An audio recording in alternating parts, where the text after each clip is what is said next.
KBLA 1580 Santa Monica. Good afternoon. My name is Tavis Smiley, and we are live in Pasadena at the Victory Bible Church. Around this time every day, you're used to hearing the voice of my colleague, Dr. E. Corte, with his fine program called A More Perfect Union. But this is a special program, taking a look at this so-called fast pay program from Southern California Edison with regard to all those precious brothers and sisters here in the Altadena community who have lost everything, lost homes and property and memories and even loved ones. And so for the next 2 hours, we're going to have a live town hall, again, from the Victory Bible Church here in Pasadena. So you know I'm not by myself. Let the folk hear y'all and let them know you're here.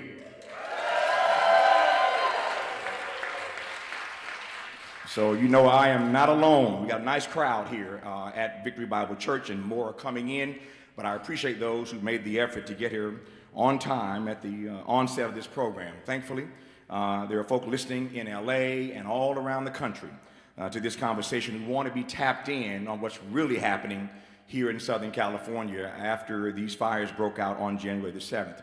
I am proud at KBLA Talk 1580 that we have made it our business. We assigned ourselves to make sure that we curated the show of record. And so every week, on our station. On Saturdays and Sundays, there's a program that we broadcast called Conversation Live, Altadena Rising. It's hosted by my colleague James Farr, who will moderate the second hour of this town hall. I'll take it for the first hour and pass the baton to James Farr, who will take the second hour. You have some amazing panelists you're going to hear from over the next couple of hours. But we are proud, I say that with humility, we are proud to be the media outlet in Southern California, covering all things the Altadena like nobody else. There is no other media outlet who has a program every single week covering all things the Altadena. So we take our mission seriously to be the voice of those in this particular community, and I'm grateful to my colleague James Farr. Again, you'll hear from him in the second hour, who hosts that program every single week. Before I jump right into our conversation, I don't want to belabor the dialogue. I want to make the most of this hour that I have. Before we do that, let me ask you to thank the senior pastor of this church, Pastor Jonathan DeCure, for allowing us in his space today. Please thank him. I appreciate Pastor DeCure and Trish and the whole team. They've been so kind to work with and to welcome us into this space. I can tell you what I know, not what I heard. When Edison heard that we were coming here, I'll tell you about that in just a second, more about it, but when they heard we were coming here, I can tell you what I know. They called this church trying to press. And I thank Pastor DeCure for standing firm and allowing us to be in this space today. Please thank him once again for not bending and not bowing and allowing us to be in this space for this conversation. Pastor DeCure, we thank you for allowing us into this space, Victory Bible Church here in Pasadena.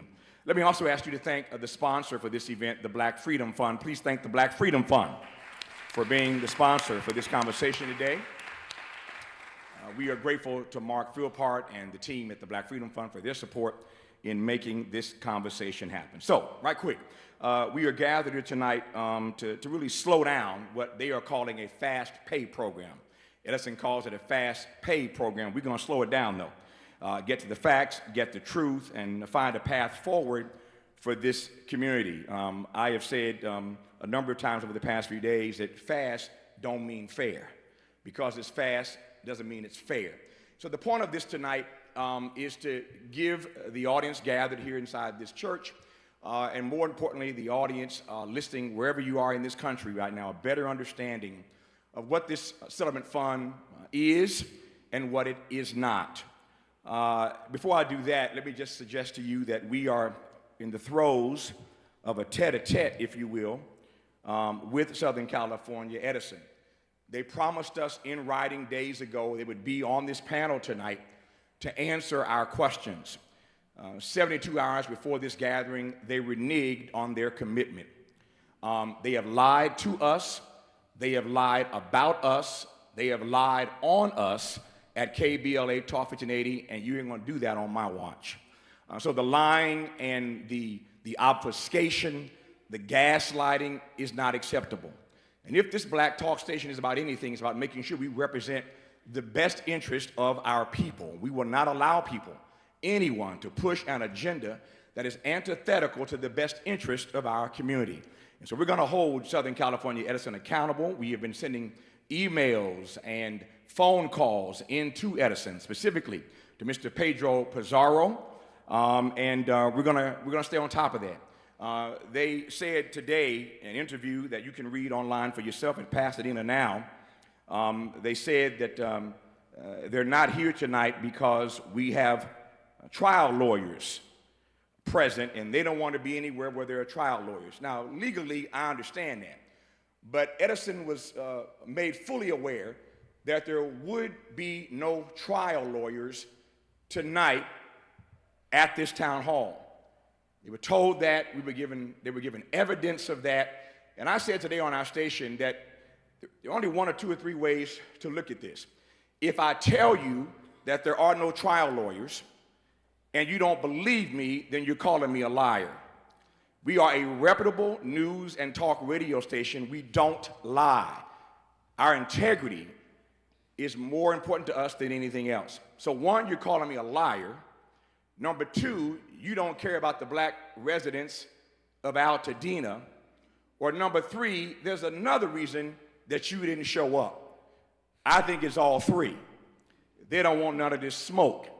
And that's why Edison continues to advance this lie about trial lawyers being here tonight. So before I start, I want everybody who has a cell phone to take it out right now. Take out your cell phone, every single one of you. Take out your cell phone, just do Tabitha a favor right quick. Take out your cell phone, aim it toward the stage. Come on, y'all, work with me. Aim it toward the stage and take a picture of my panel. I want you to note that there's an empty seat right here in the middle. That empty seat is for Edison. Yeah, thank you, Brother Brandon. You in the wrong chair. I thought he'd get the message at some point. That empty, now, retake your photos, please, now that Brandon's in the right place. I want you to take these photos right quick, and at some point in this conversation, whenever you get time, I want you to post the photo that you're taking. I want you to hashtag it KBLA, hashtag it SCE, and hashtag it no trial lawyers. Hashtag it KBLA, hashtag it SCE, and hashtag it no trial lawyers. There are no trial lawyers on this stage, and there will not be for this conversation. So what are your excuses now, Edison, for not having shown up tonight and not believing us when we told you that you were welcome here? We wanted to ask you all the tough questions. There'd be no trial lawyers on this stage. Thank you, audience, for doing that for me. I mean that sincerely. It's very, very important in this era of social media that we use the capacity, the power we have to get the message out. We have a almost full crowd in here on the main floor. So please do that. Take that photo, push it out, KBLA, SCE, no trial lawyers, so they get the message. Now, let me hasten to jump right into this conversation. I'm going to introduce these panelists one by one as I get to them, but I want to start by giving you a sense of what I have read in this settlement fund. And then I got an expert here who has written a report about this settlement fund, and we're going to let Andrew Wessels break it down a little bit more for about 10 minutes, and then I'm going to get the rest of the panel involved in this conversation. But I want to spend just about 10 minutes here with Andrew to give you a sense of what this settlement fund is and what it is not. Of course, if you are a survivor, if you are a victim, you need your own lawyers. Every one of you knows that. But I want you to understand tonight, over the next 2 hours, what this settlement fund is and what it is not. This is my understanding, so Andrew, listen carefully so you can disabuse me of anything I'm about to say that may be inaccurate. This is my read of it in no particular order. Number one, Edison is the decision maker in this settlement fund process. They control the terms of the program, and they intentionally did not hire a third party to review claims by the fire survivors, so that the defendant in this case is choosing how much money you can receive. It matters not what you endured. They get to choose how much money you receive. Edison is the solo decision maker in this process called the settlement fund, the fast pay program. They make all the decisions. They get to make all the calls. Second thing, you have no voice in this process. This program is designed as a plug-and-play system.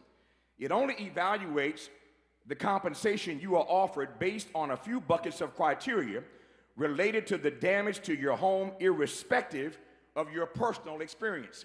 So you are not going to be regarded or respected for whatever experience you had to endure.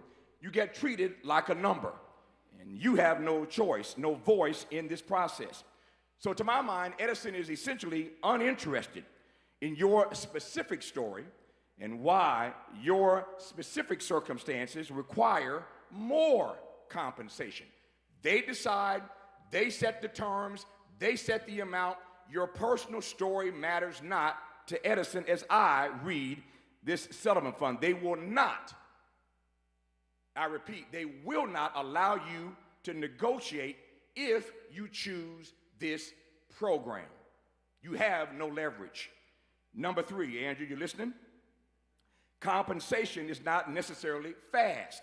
I know that because Andrew told me that earlier today on the Tavis Smiley Show when he appeared as my guest teasing this conversation tonight.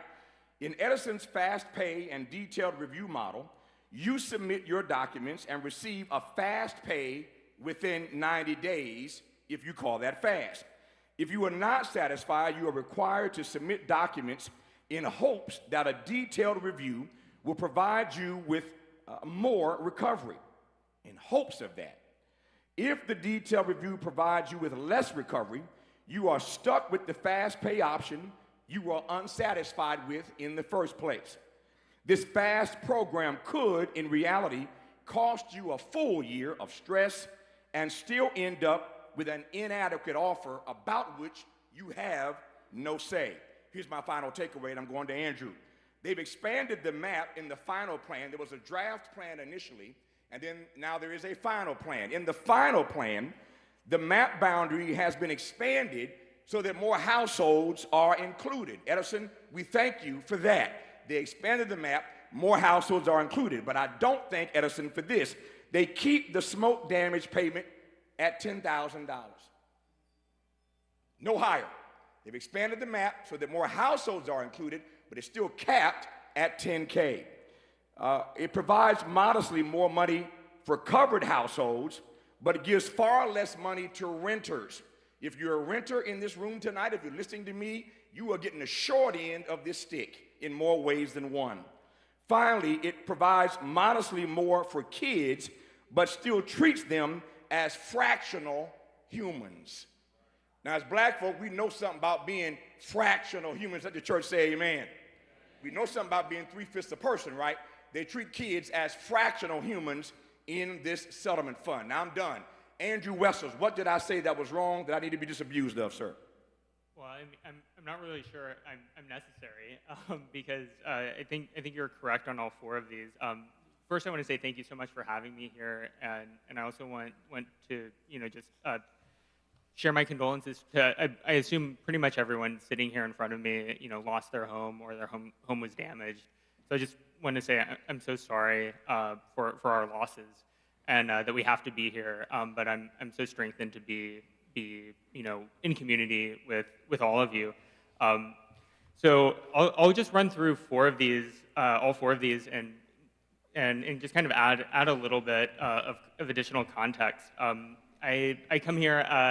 I work with the Eaton Fire Survivors Network. I'm their strategy director, and a few weeks ago we put out a report called "Fix What You Broke," which when Edison put out their draft compensation plan, we dug in. We put together this 51-page report. Trying to help Edison, figure out how to fix their program so that it's fair for our community and so that our community can use it to actually rebuild. Suffice to say, they did not take most of those recommendations, which is, I think, one reason why we're here again today. So the first point there was who's the decision maker? This is Edison. Edison is the sole decision maker. They created the program themselves. They were able to control totally every decision of how different each category of payments was kind of formulated. This was all entirely them. They did bring in two outside consultants who worked on the 9/11 fund. It's never been clear what those people did beyond be paid for their names to provide a level of credibility.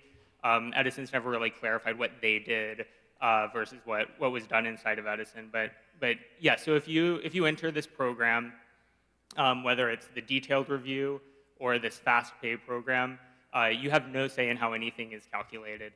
And this is really important because a lot of the formulas here are determining, how much is a square foot of your home worth when you rebuild. And so these sorts of decisions, how the formula that goes into that is going to be deciding whether or not you have enough money to rebuild your home.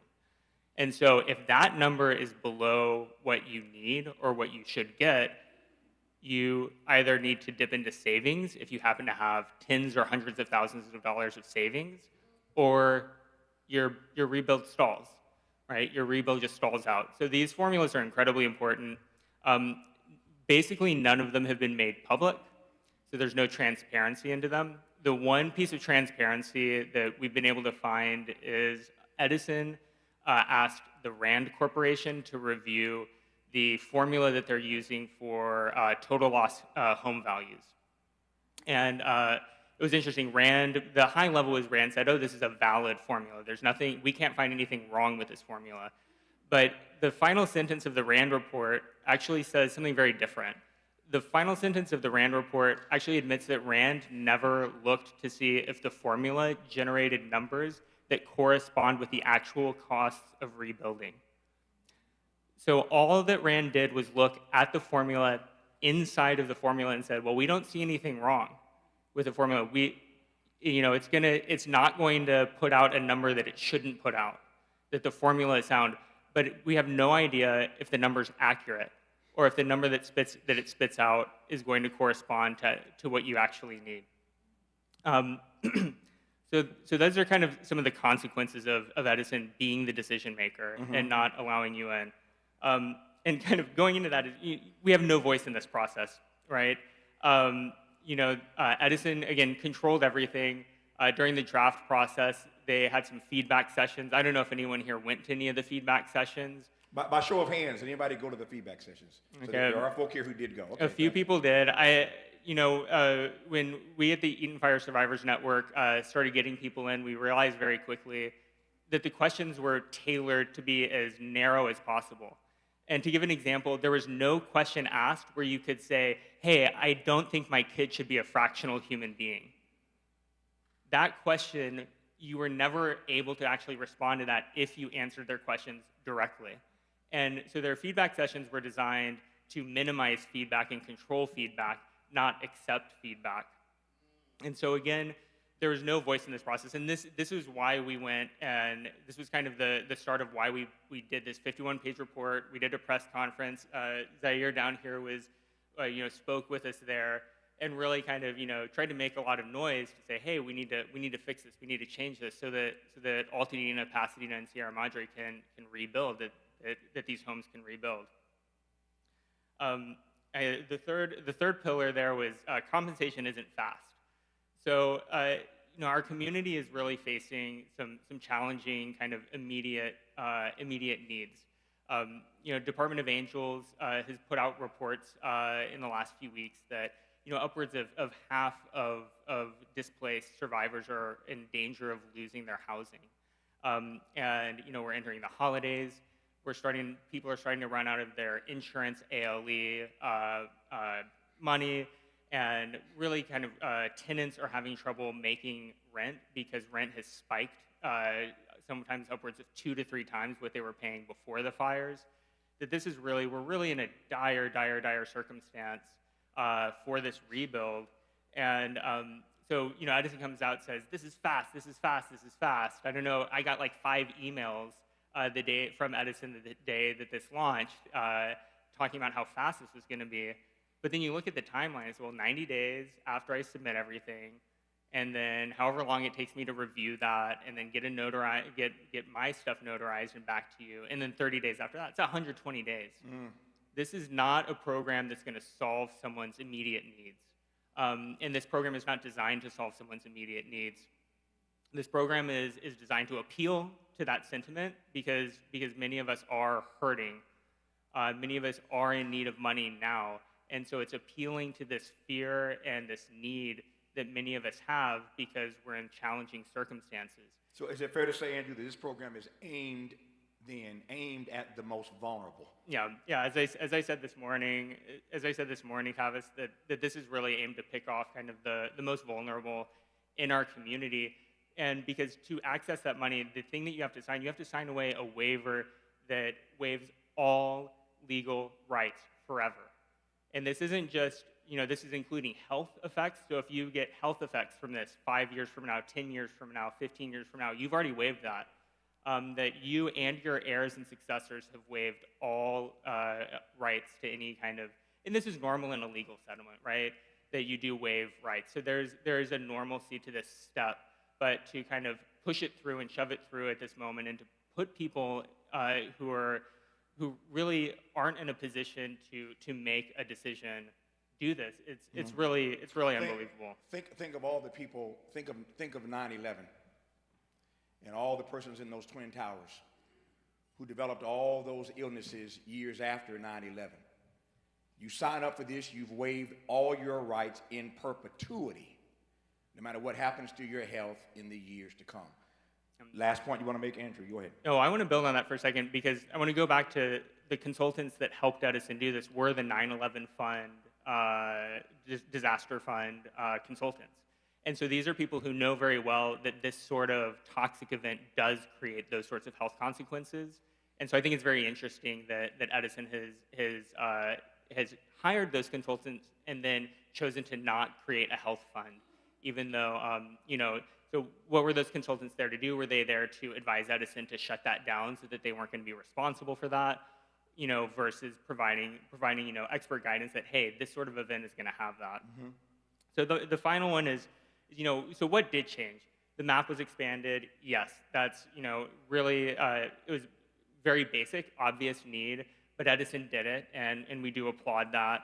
But most of the caps, if they went up at all, if any of the payments went up, it was a nominal adjustment that didn't really change any of the underlying issues that basically across the board, when we did our calculations, when we did all of our research, that outside of a very, very small group of people, this almost everyone is going to be taking less to significantly less to astoundingly less by taking this compensation plan than they will either deserve or need, depending on how you want to kind of look at this situation. Mm-hmm. Let me ask you to thank Andrew.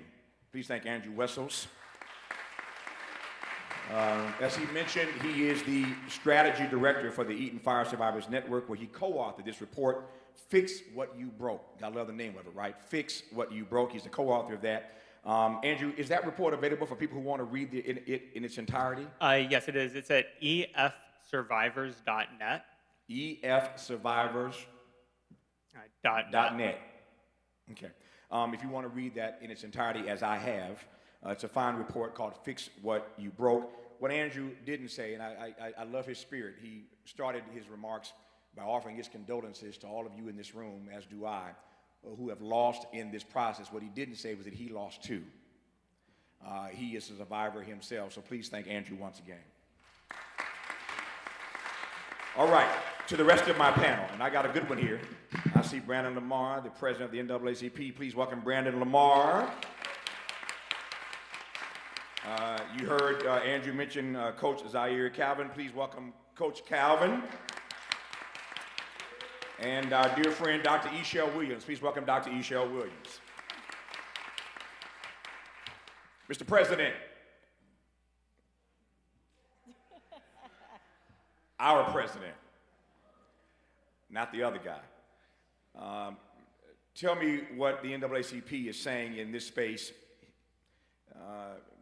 helping people to understand the situation that they're in and how to go about making sure they have all the facts before they make whatever decision they make. I recognize, as do you, Brandon, people have agency to do what's best for them and their families, and I dare not tell folk what to do. I just want to give you the facts. As we say at KBLA Talk 1080, measure twice and cut once. measure twice and cut once. So our job is to make sure you have all the facts, hence this town hall meeting. But I'm curious as to what the NAACP is offering in terms of guidance to help people navigate this treacherous terrain, Mr. President. Yeah, so good evening, everyone. For me, I have to be honest and say that if we are going to tell people and give people a push not to take it, we also have to make sure that they have the resources in order for them to survive. And that is so real because people do have to pay rent, and we just did a rent relief program, 200 applications, and almost every single application, people are paying 2 times what they were paying before. And 60% of those people are now unemployed.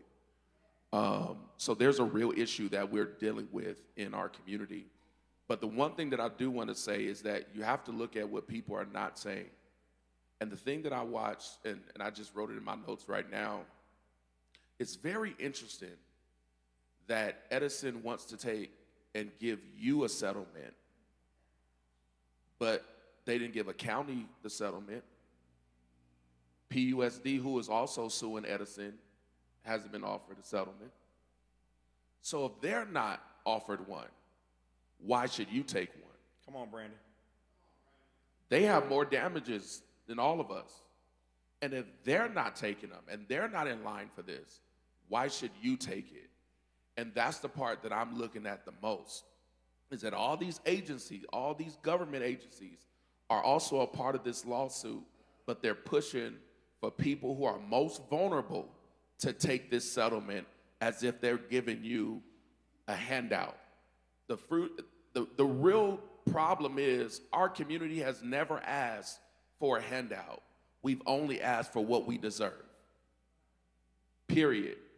And Mr. Smalley, you made a point that I think a lot of us overlook, and I'm not gonna say too much because I know Dr. Ishel and Zaire are gonna preach today, but the point that you really made that I think people have to understand is that anytime we get into a situation like this, the first thing they want us to do is sign over our rights. Fast. Quick. Yeah, in a hurry. And in a hurry. As I say, sooner than right now and quicker than at once. And that's where we're looking at in this, because as you also alluded to, what we also tend to do is feel and make decisions based upon how we feel right now, what's happening right now. But what about the cancers that's gonna come up in 5 years, 3 years? What about all those diseases that's coming up? Judy Chu said something a couple of weeks ago when I was at a town hall she did, and said that there has been a little bit over 400 deaths since the fire of either stress or health related. So 19 happened the night of the fire. That's right.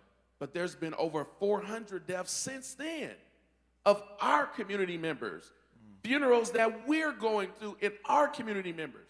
So this is much bigger than what we are seeing ahead of us. Thank our president, Brandon Lamar, for the NAACP.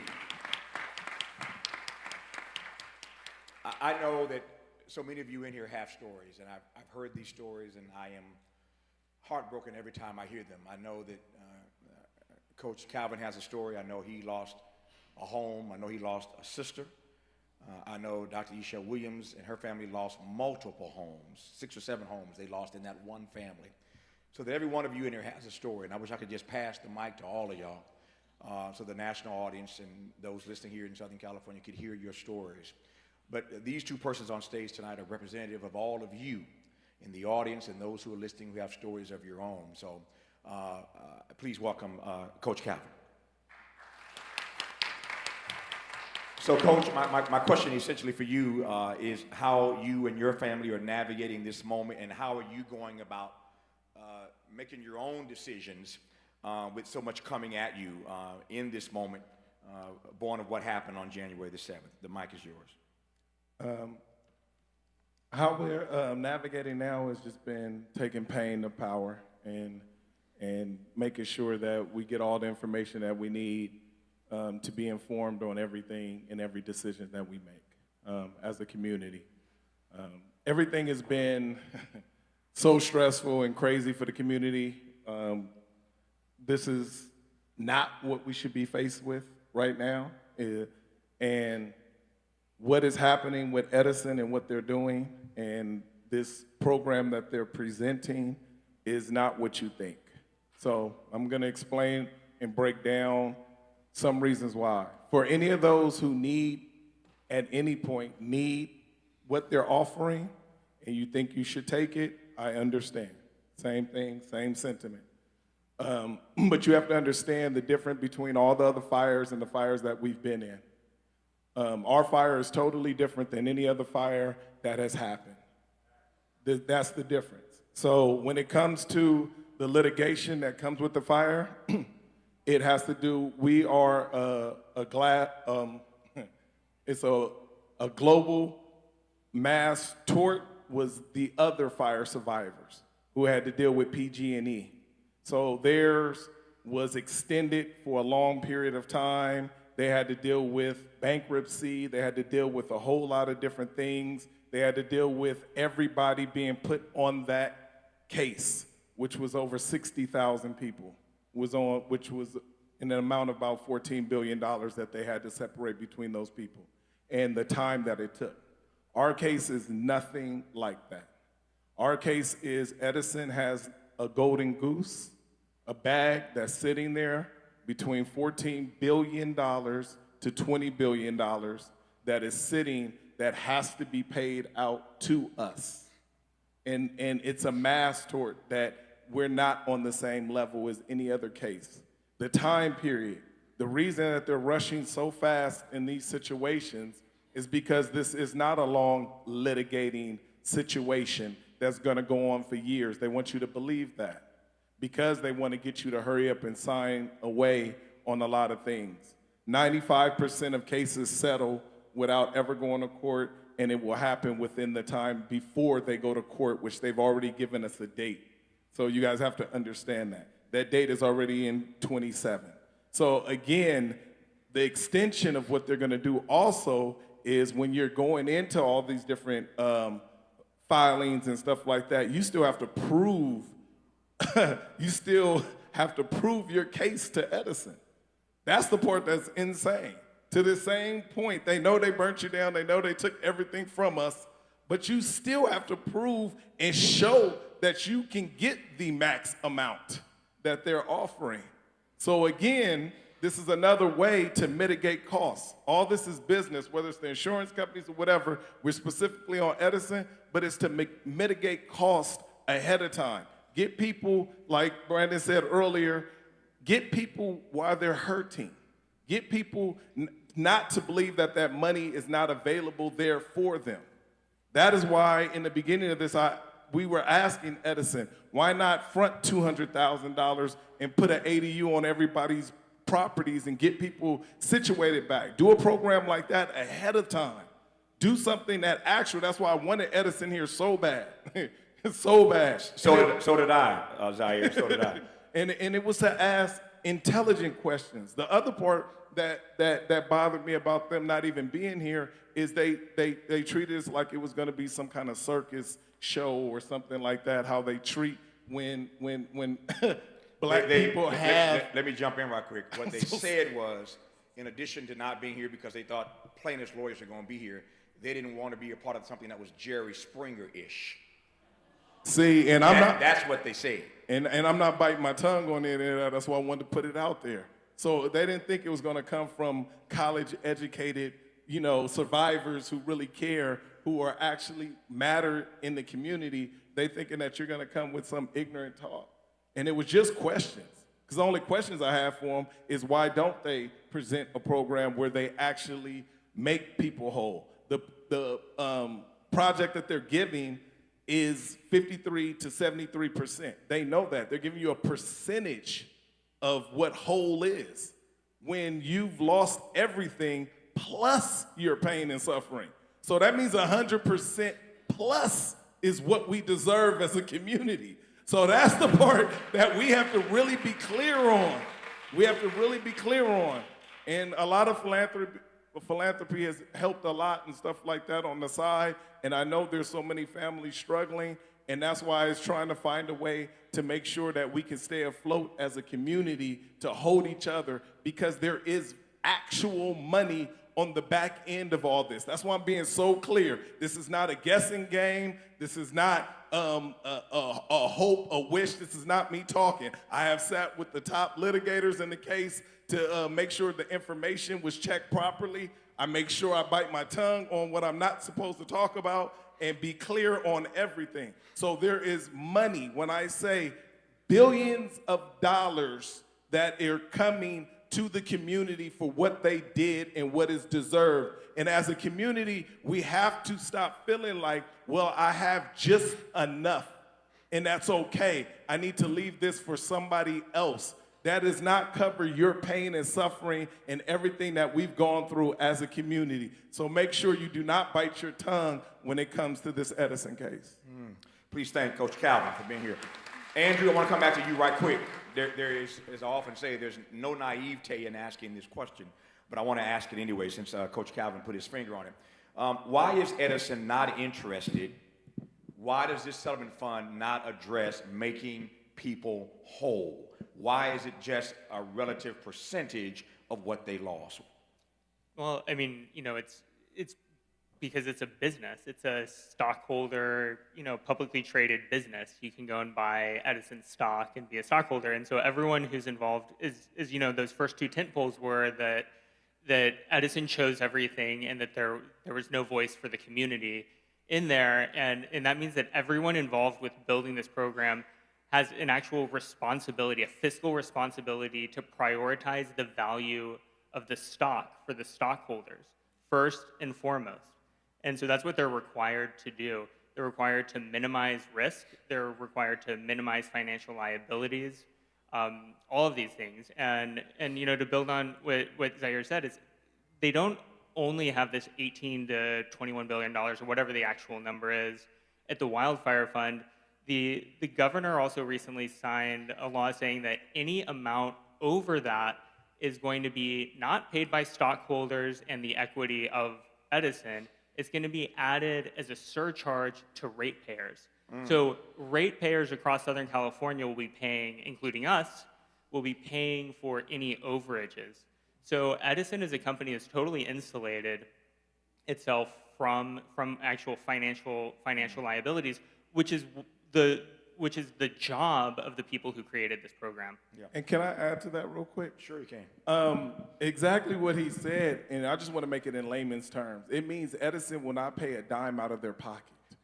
The money that they have, they will not pay a dime out of their pocket. They will not take a loss. The fund that is created is what we put in our taxes and what they put in. They don't have insurance. This is their insurance. Yeah. So I'm just being clear in all these details so you guys know the actual facts.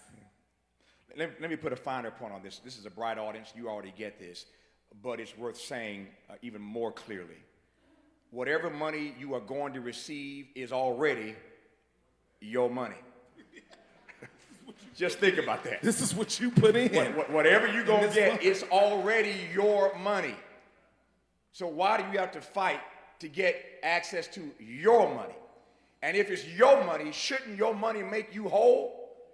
This is your money in the first place? I digress. Dr. Ishel Williams is here, and I've had the honor of talking to her a couple of times, given the tragedy that her family endured, as so many of you endured on January the 7th. And I want to make sure I got my facts right. I'll let her tell the story right quick. Ishel, how many homes lost in your family? In my immediate family, there's 4. 4. That's a lot of homes. My godmother lost her home. A host of friends and family also lost their homes. And that's not including the homes that didn't burn, that were impacted still. Yeah. So tell me more about how your family is processing this moment. And people have options. There are options to choose lawyers. There are options to go with the settlement fund. Not getting too much in your business, but give me a sense of how your family is navigating this terrain. I think from the beginning, we've decided that we weren't going to do it alone. I don't have, and we don't have time. I don't have time to become a lawyer and go back to school to do that. I don't have time to, learn, be an architect, or anything that it takes to rebuild what is my life. So doing this in conjunction with individuals that have been here, that have done it before, that know it far better than I do, because right now, I'm the walking unwell. The walking unwell. Right? Yeah. So I look good, because that's what I'm supposed to do. But when you talk about being the working unwell, the walking unwell, the willing unwell, then it means that I'm here and I'm present, but as a mental health professional, I understand my brain is not online with anything that's happening or that is going to happen to me. So when you give me the fine print and you say, hey, does this sound good? A lot of stuff sounds good because I'm unwell. But is it the right thing for me? Is it working on my best behalf? Is it just?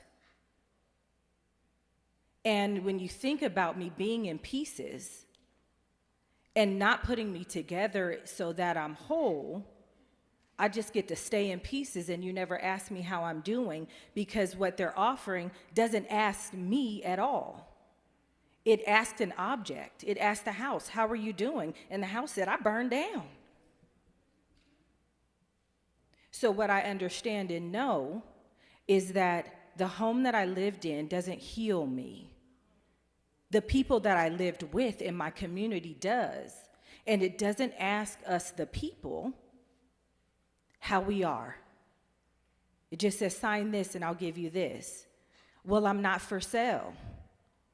And I'm not willing to trade. So as my mental health is suffering, and it will continue to suffer, just had a conversation in this building that said my 11-year-old son will far outlive me. And if he ends up not mentally well as a result of the trauma, he doesn't have a mother to take care of him, nor will Southern California Edison. So how could I imagine setting him up for what I promised was a good life, working really hard, for him not to be able to take care of his mental and physical well-being as a result of something that's not his fault? So from the beginning, we have partnered with lawyers that not just started doing Wildfire because it was popular, but have done that for the existence of their career. People that can advise me, that ask me the questions that I don't know to ask, that make sure that they see me. I think as a Black community, for a long time, people talk about not seeing color. And so what I say is, what, you don't see me? Because in order to see me, you do see that part of me, and you acknowledge it, and you acknowledge it over the years. So when I become, right, a senior, then you still are going to acknowledge that in 2025 actually, I'm sorry, right, I went through an experience that changed me. So when do we begin to think about that part of the process? You got 4 tenets that this is based on, and I'm not considered in any of them. Why is that just? How does it become fair? Because I'm not able to ask any questions over time. I get to ask the questions that I know in this moment and no more. So just be quiet, okay? Act like you're doing well. Keep dressing up and looking pretty, okay? But don't actually have any needs beyond the ones that the check didn't pay for, because it's not paying for it. And I represent a renter. I rented my home for 17 years, but was born in the home that was on the backside of my wall 3 houses up. So because I'm a renter, I'm now less than. And according to how things have worked, I've always been less than because I'm a woman. And then I'm even lesser than because I'm Black. So when do I actually get compensated fairly? Is you go, you work hard, you do what you're supposed to do, you make sure that you pay the premiums, you do all of these different things. You pay my bill, you're gonna turn my lights off. Pay my bill, you're gonna turn the gas off, you're gonna turn all of that off, so I made sure that it stayed on. But now you're gonna make sure that I don't stay on?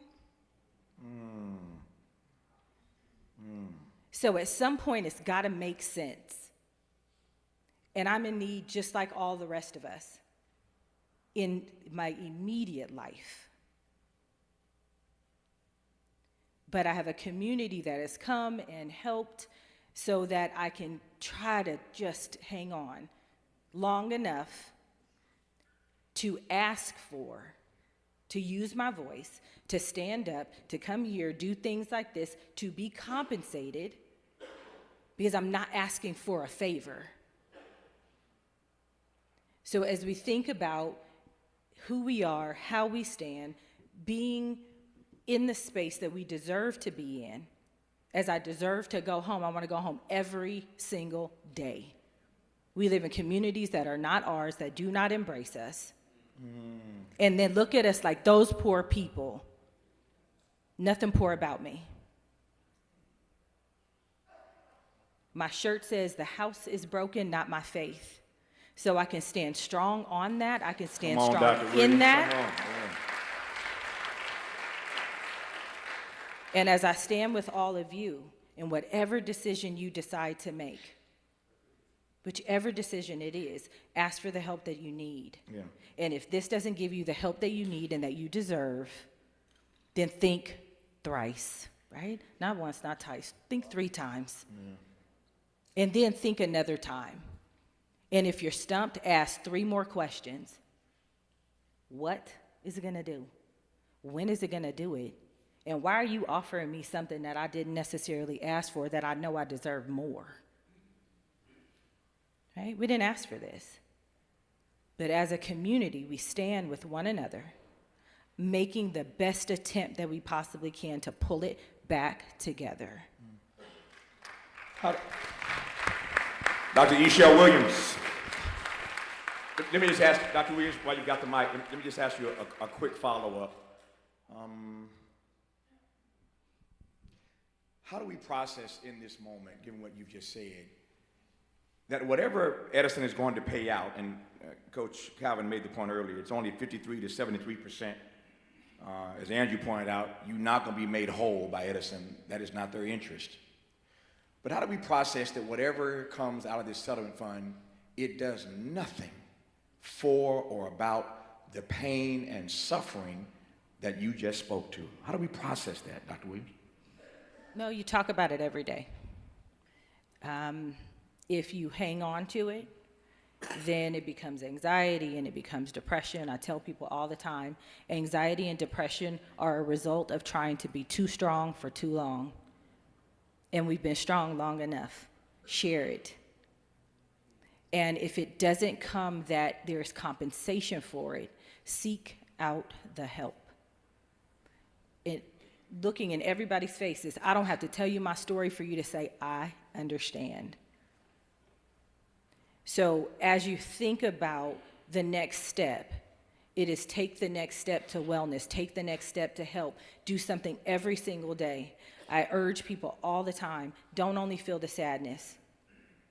You got to have a mix of emotions. You got to feel joy, and you got to feel sadness. You got to feel pain. You got to feel anguish. You got to feel overwhelmed. You have to feel all these different things, and you also have to feel powerful. We have survived something that most people will never even imagine to go through. Yeah.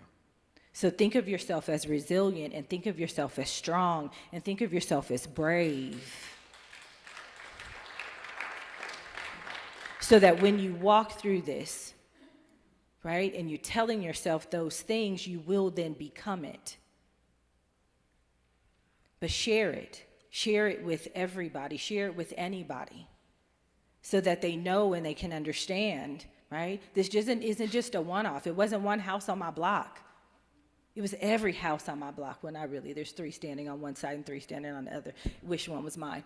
But again, it is the thought that, right, this is a shared experience, and the more you try to hang on to it individually, the worse you become. So don't do it alone. Yeah, thank you. I've got 10 minutes left in this hour. James Farr, my colleague, the host of Conversation Live, Altadena Rising, will host the next hour with another panel, but I'm grateful to be able to hand the baton to him in just about 10 minutes for hour 2, but I want to do another round right quick in these 10 minutes. I'm coming back to you, Andrew. And somebody mentioned this earlier. I want to just go a little deeper. I think Zaire and Andrew may have tapped on it, but I want to sort of double click it if I can. And I want to get Andrew on this first, and then our president, Lamar, to respond as well. So this Edison plan, you should know, was designed by a man named Ken Feinberg. Again, this town hall is about giving you all the information that you need. Ken Feinberg designed this Edison plan. He is himself a controversial mediator. He's been accused in multiple settlements of providing pennies on the dollar to victims in various disaster funds.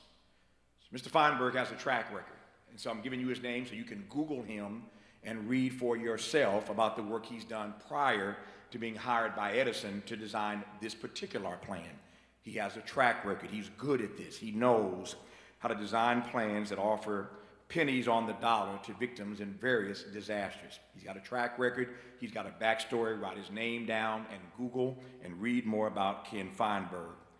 But no matter how much you Google, how much you search, you are not going to discover how much Edison is paying Mr. Feinberg, because they've not disclosed what they're paying him, what his deal is for having written this settlement fund program. So my question first to you, Andrew, is how do we process on this issue and other issues a lack of full disclosure by Southern California Edison?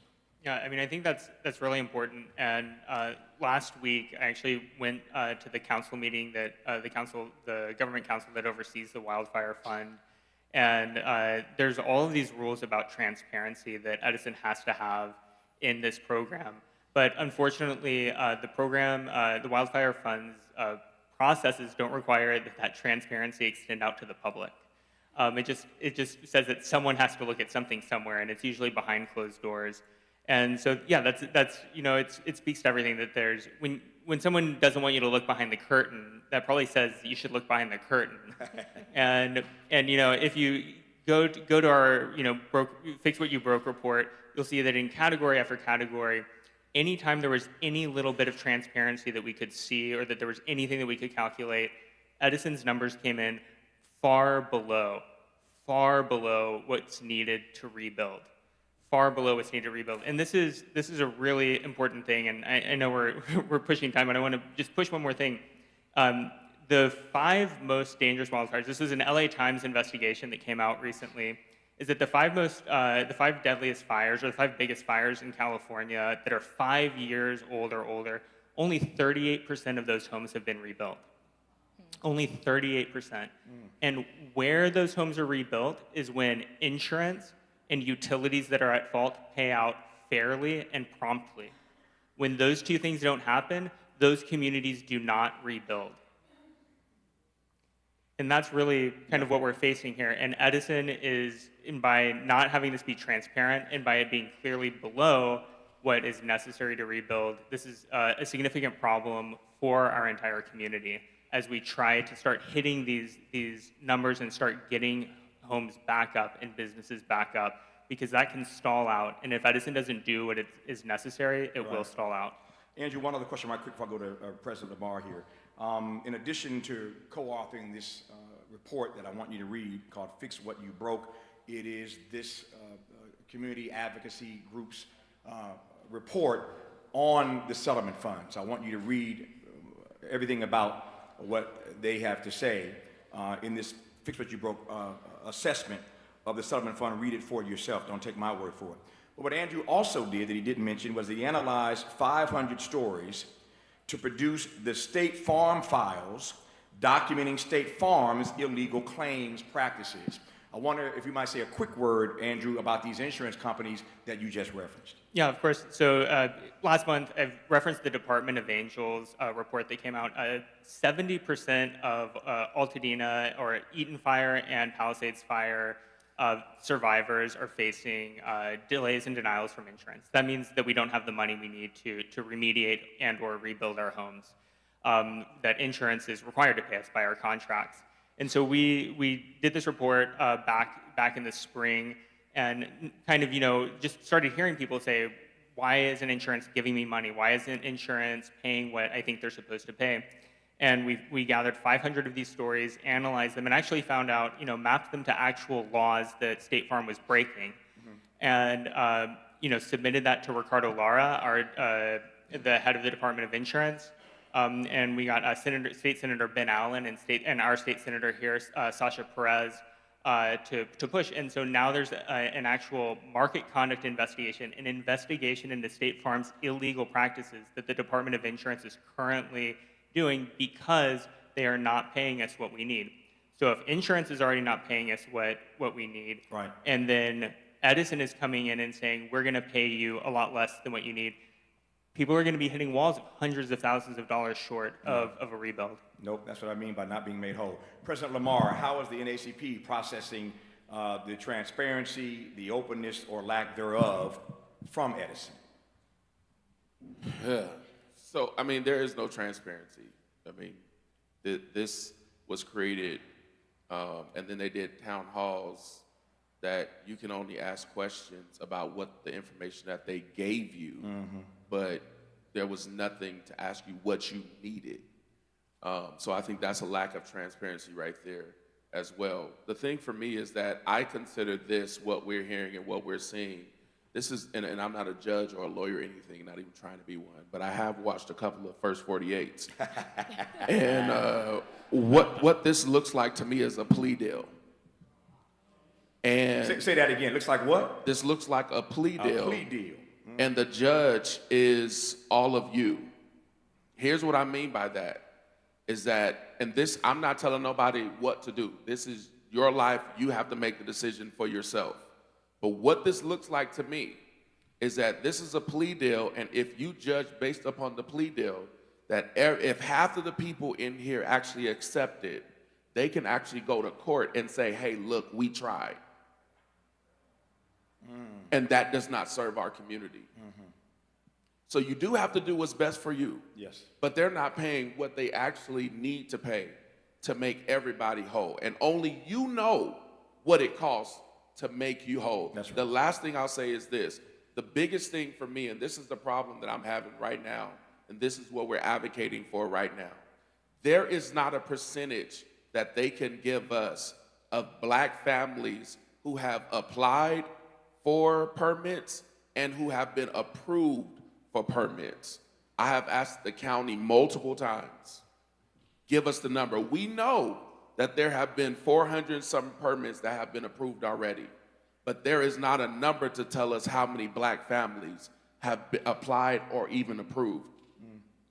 This is concerning to me because if you don't give us the numbers and those demographics are not in there, then we lose out. Yes. We need those numbers to be able to advocate. We need those numbers to make sure that our community that was Altadena before, that everyone in there is able to rebuild. The craziest thing, and I always say this, the mayor of Maui says something that sticks with me all the time. You know that we have done every single thing impossible that we can if everybody who wants to rebuild is able to rebuild. That's right. And I think that's the same thing that we have to have in our community. And so it is us standing up for families like you all and Zaire, Dr. Ishel, and allowing our voices to come together so that we can stand for each other. Yes. I got a minute to go. Coach and Dr. Williams, you see that big clock on the wall back there? Yeah. You got 30 seconds each to answer this question. How are you sustaining your hope?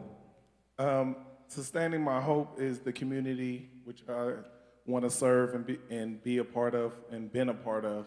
The advice I would give is everybody get a lawyer and have your lawyer look at the case. That's right. And literally from there, they will tell you if they can get you more or less. So everybody get a lawyer. Also, if you're lacking funds, those same lawyers, ask them for money to front you also.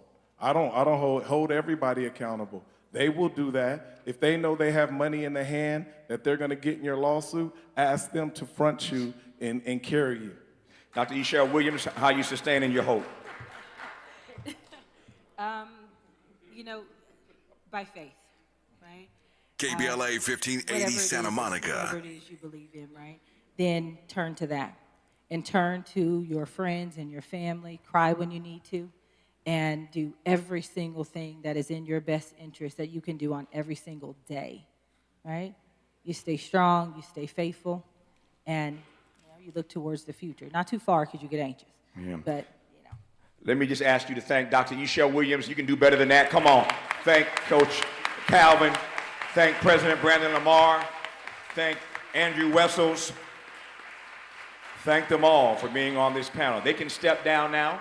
And if you're on the second panel with James Farr, make your way to the stage right quick. Andrew, you stay there. Yeah, exactly. The other panelists, make your way to the stage right quick while I pass this baton to James Farr. I will close simply by saying, don't get burned twice. Don't get burned twice. As has been said, talk to an attorney. Do what's best for you and your family. That agency belongs to you. But we don't want you to get burned a second time.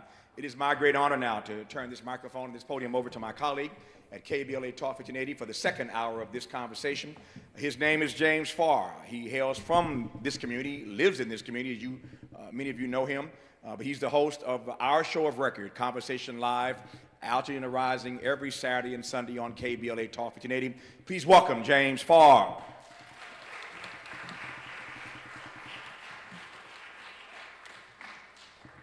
Good afternoon, and welcome and thank you. Let's give Mr. Tavis Smiley, the Chief Visionary Officer of KBLA Talk 1580. We are unapologetically progressive, and as many of y'all know from listening every day, 24/7, you know we got your black. We're going to keep this conversation going. This is the normal time of my colleague, Dr. Nicordelai Corte, who is our chief White House correspondent. He hosts A More Perfect Union weekdays from 4 to 6 p.m. He allowed us to, and allowed you and I to share his time so that we could have this very important conversation. So give a round of applause to Dr. Nicordelai Corte and the panel. Also, to my favorite radio adversary, Dominique DePrima, who hosts First Things First. Weekdays from 6 to 9 a.m. She has been a stalwart advocate for the truth, and we want to acknowledge her as well. Let's give Dominique a round of applause.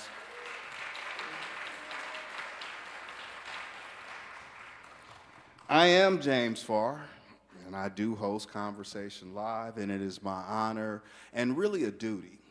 It's a sacred duty. It's one that every day I have to confront the realities of being a trauma journalist. Most days I spend my time talking with community members who are trying to assemble their life. Just the other day on a news program, I was asked what has changed up here in this community, and I said not much, not too much. I mean, Martin has a new pair of shoes. Others have new clothes, but none of them have what they had before January 6th. And so when I hear executives from Southern California performatively tell community members that they are sorry for their loss, it's very disappointing. It's very canned. It's a corporate answer. And it's not what these people, our people, you want to hear. So I'm going to do this for the time that I have with you. We have a wonderful panel here, and we heard from Andrew Wessels in the previous panel. And I want to start with him real quick because something he said earlier on air, and perhaps I missed it so you can, I know Tavis called it out, and it landed with me as soon as he said it. He referred to this compensation fund as a scheme.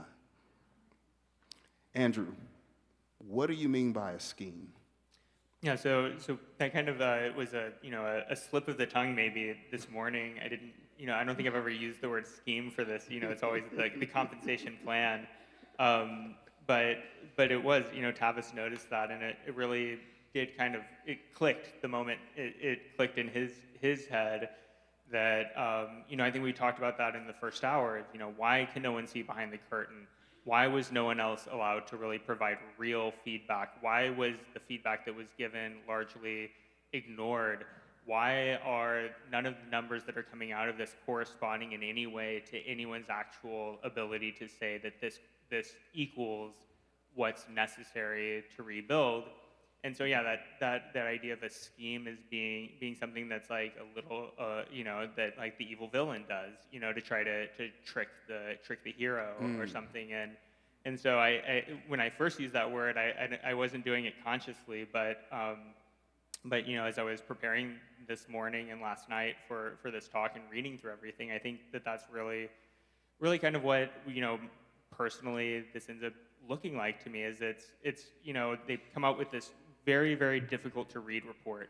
It took, we had 200 people helped out with this Fix What You Broke. 200 people gave their feedback. There were 3 of us that were listed as co-author. A number of lawyers also looked at it. It took us hundreds of hours of labor to try to figure out what was going on with this program. And that's without even being able to see any of the stuff that Edison won't let us see. And so what this is, it's this program that's designed to be so overwhelming, so confusing that at some point, your brain just stops because you can't process that information anymore. It's too much to think about. And so your brain just stops thinking, and you're no longer able to make a good, rational decision. And that's a technique and that's a tactic, right? That's something that a business can do to try to trick you. Is, they give you a 300-page contract to read through. No one's going to read through that. And, you got to read through this contract before you sign or you don't get a car. And it's like, well, you're closing in 30 minutes. So how am I going to read through this contract and know what I'm signing? So you can. And if you walk out the door, that deal walks away with you. And so that's kind of what this feels like, is that it's a tactic designed to confuse and overwhelm. Woo, because, as a father of a 10-year-old 5th grade boy, I thought I heard you say scam. So I just want to make sure that you meant scheme and not scam, right? He says everything is a scam. Yeah, if I were to answer personally, just purely personally, probably because, I come here both, as Tavis mentioned, as the strategy director of EFSN, the author of this report, and kind of tasked with trying to just answer questions about what is in this program, but I am also a survivor. And so when I look at that, that's I'm just like, I'm walking away from this. This does not correspond to what my family's the damage to my family whatsoever. This is not what we need to rebuild. This doesn't work for us. Thank you, Andrew. Give Andrew a round of applause, please. In culture and community, we typically defer to the elder to either speak first or grant permission to speak. But I had to clear up that scheme thing with Andrew first. I'm turning now to Mr. Martin Gordon, who is the chair of the Pasadena Community Coalition. Martin is also, as many of us in this room, a fire survivor. Martin has been very vocal and is a member of the KBLA delegation and does not hold any punches or an opinion. So I'm going to get straight to it, Brother Martin. After listening to Andrew, it seemed like Southern California Edison is asking a whole lot for $2. Are you trying to trigger me? I just asked a question, sir. You know what? Before we go there, I want to say 2 quick things. Sure. One is about what was something that was said earlier. Depression. Too strong for too long. I want everybody to think about that.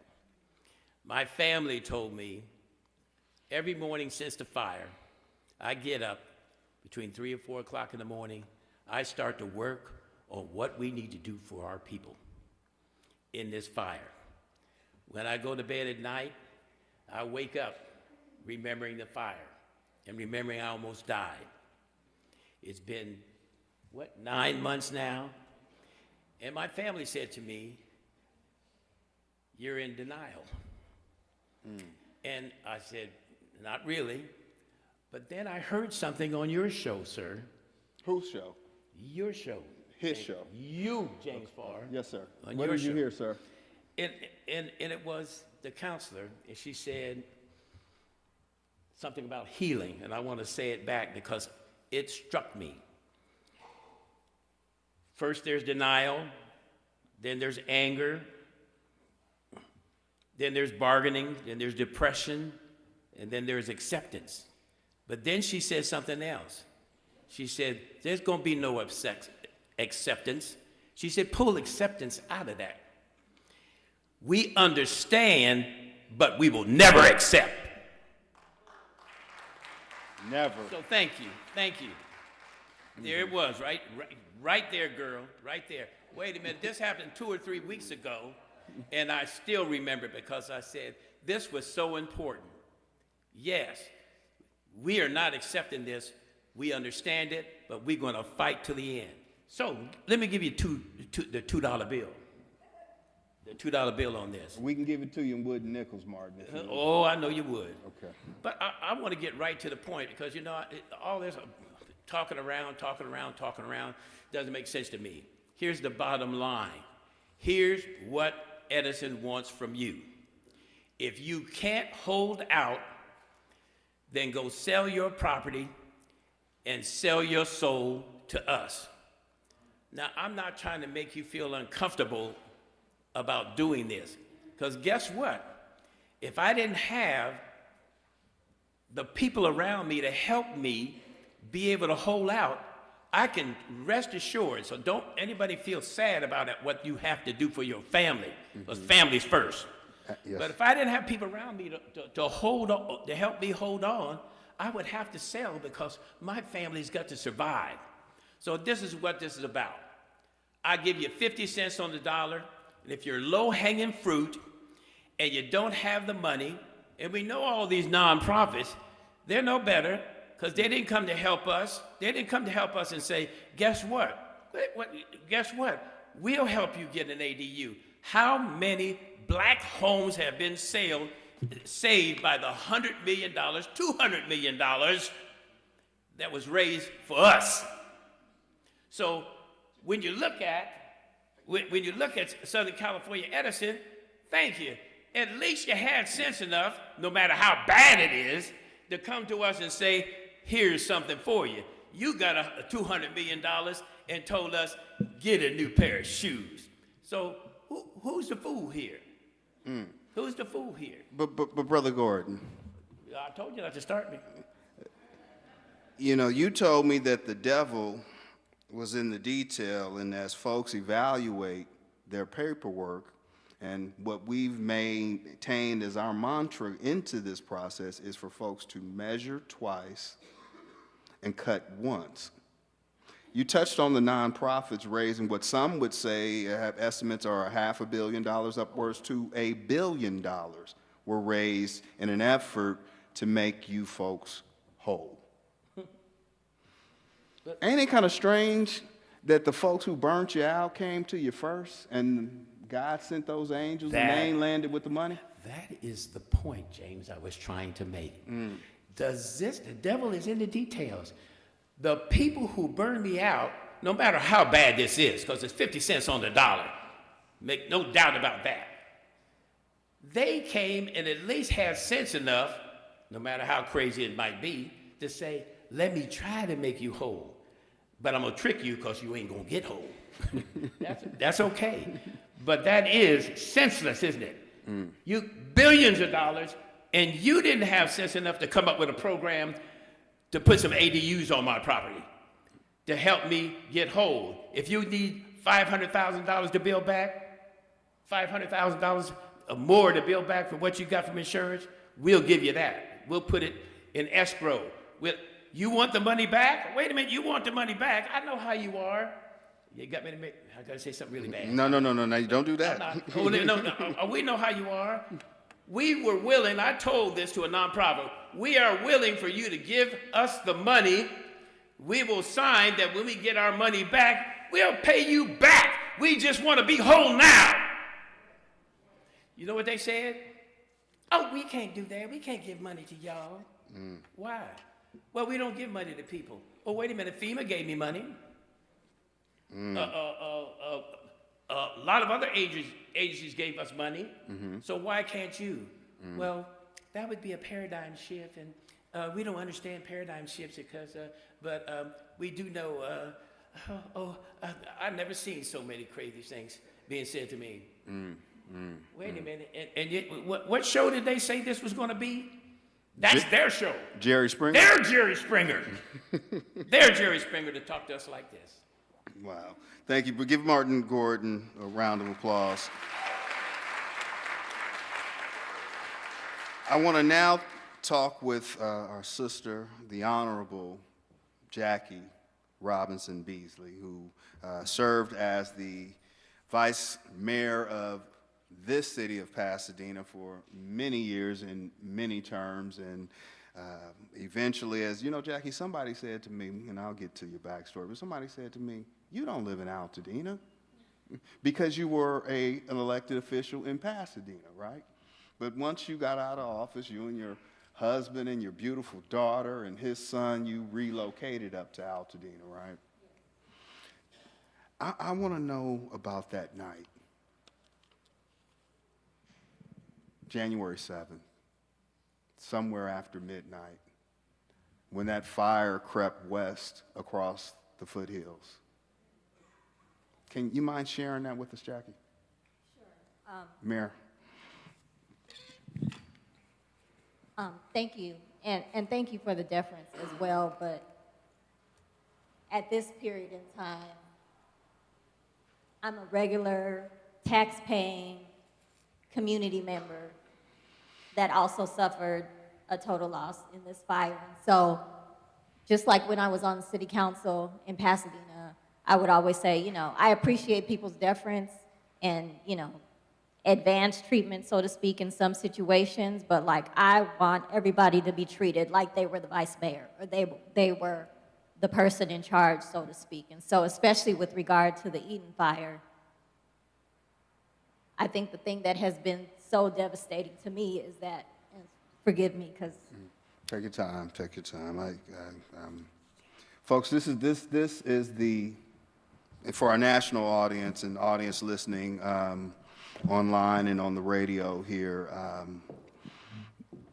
the grief is still real here. And, you know, sister, I offer my apologies for having to bring you into that space again, but I think it's important that our listening audience understand that somebody say relief, recovery, but we gotta have relief first. And it's important that you understand in the listening audience, while there are building permits issued, while I had the privilege and pleasure of being at someone's home when they put that shovel, black family, Jarvis Emerson, a member of this church right here, put the shovel in the ground to start that rebuilding. It is happening for some, but you're talking to a panel like thousands of others that's not their reality.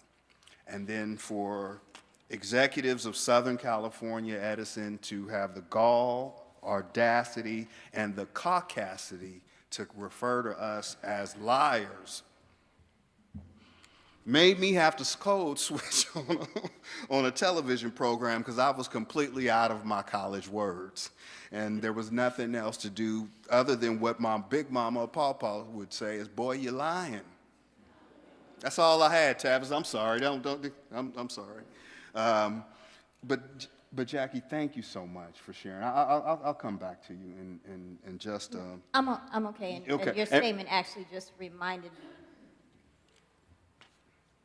First of all, I think it's completely unacceptable that Edison is not here. As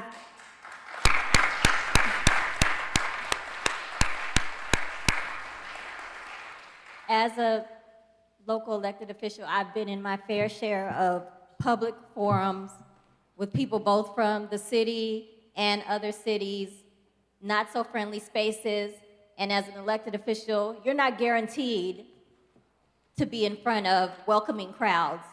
Everything is not flowery all the time. And so for them not to be here, sounds like very intentionally, they owe all of us an apology, because they know full well that there's no way that they committed to being here and then suddenly, 24 hours before, they're not here based on information they say was incorrect. And so I don't believe that they were never intended to be here. They made a commitment to be here, and they should have been here. No, it was a full sentence, though, right? We invited, they accepted. And they should have been here, period. We have 40 minutes. If they're coming, come on. But going back to that night of January 7th, I was at home like any other evening with my daughter, eating dinner. My husband is a union carpenter, and so he gets home very late. And so he got home at his normal time after 8 p.m. And we all started getting, watching the news, thinking in our heads, how sorry we feel for the people of Palisades, because at that time the Palisades fire was going. And when he came in, we started getting text messages. And we live on Pine, between Lake and Santa Rosa. And so he walked to the corner, and he saw a tree fly over the mountaintop, the skyline, and he said, "Oh, we have to go." And so this was around 10:30 at night. So we got out a tad bit earlier, but by then it was already smoky. We could smell the smoke, and we could tell things that were going to get worse. And so we actually evacuated to my parents' house, who have lived on the same house in the same corner for 50 years. And I think that also impacts me as well, because I think about all of my extended family, friends, teachers that taught me growing up. I've lived in Pasadena my whole life, absent the time I've been in Altadena when I got married. And people being able to find you at that same house, their safe space, the house where everyone knows, is no longer there for all of Altadena, and especially West Altadena. And so we got evacuated from there as well, and that resulted in us, coming back that following day, and we saw everything on fire, inclusive of our street. And we knew it was all going to be gone. In fact, as of today, we are renters, but the lot that we lived on is still not cleared off. So all of our stuff is still there because of LA County and FEMA and Army Corps bureaucracy. And so I don't understand the reasons for that, but since I have this bully pulpit right now, I'm asking LA County and Supervisor Barger to please help us get my landlord, in fact, get our lot cleaned off, because it's further traumatizing for it still to remain there. But we live outside of city of Pasadena and Altadena lines now. We're in the city of Los Angeles, and I kept my daughter in PUSD so she would have a sense of normalcy. But in speaking about, the effect that this is going to have years down the line, it's not just us as individuals or us as a community. We mentioned the school district. A lot of her friends are gone now. She's only in the 2nd grade, but a lot of her friends had to move to other states, to other countries. We already know that the Black community in Pasadena has been dwindling since when, and now it's going to be even worse because we know a large portion of our community was in Altadena. And so that saddens me as well. And so I'm just hopeful that Edison does the right thing and tries their best to make people whole. But to the question of how much is it going to take, for me, there's no amount of money that's going to replace my individual personal belongings, replace the community that I have grown up in for the last 47 years, that I wanted my daughter to grow up in and be a part of this community. There's no amount of money that's going to replace that, and it's going to be far down the line before we're not going to have a new normal. it's not going to be the same way it was ever again for many, many years, but I'm going to do everything within my individual power to help us all get back to the community that we know and love and deserve. Jackie, thank you for sharing that. And before we move forward to our next panelist, Sister Jackie, I don't think Marcus would mind me saying this. I'm speaking of Marcus, her husband, right? And more of the reason why was important, still is important, and with 35 minutes left to go, Pedro Pizarro, CEO of Edison International, there's still a seat right here on this panel. Because what you need to do is sit and feel this. What will not and did not happen last night at their pop-up town hall meeting from their Ivory Towers headquarters over in Rosemead was they couldn't touch Sister Jackie. They can't hold Brother Martin. They don't hear Tavis Smiley's voice reverberating right next to them. My point about Brother Marcus and what I wanted them to hear is, because I promised I would stand in the gap for him, he's a man's man. And none of us want to live with our in-laws. Let's just call it what it is. As beautiful as your mother and father are, but he's a man's man. And he now has to live with his mom-in-law. Thank you, Edison. Thank you. Sister Tony Raines Bailey. Bailey Raines, yes, ma'am. Member of Altadena Talks, a daily podcast. You're one of three who talk to community also with resources and updates, but you're also a lifelong Altadena resident, right? Now, contrary to what some believe, that no black folks lived east of Lake.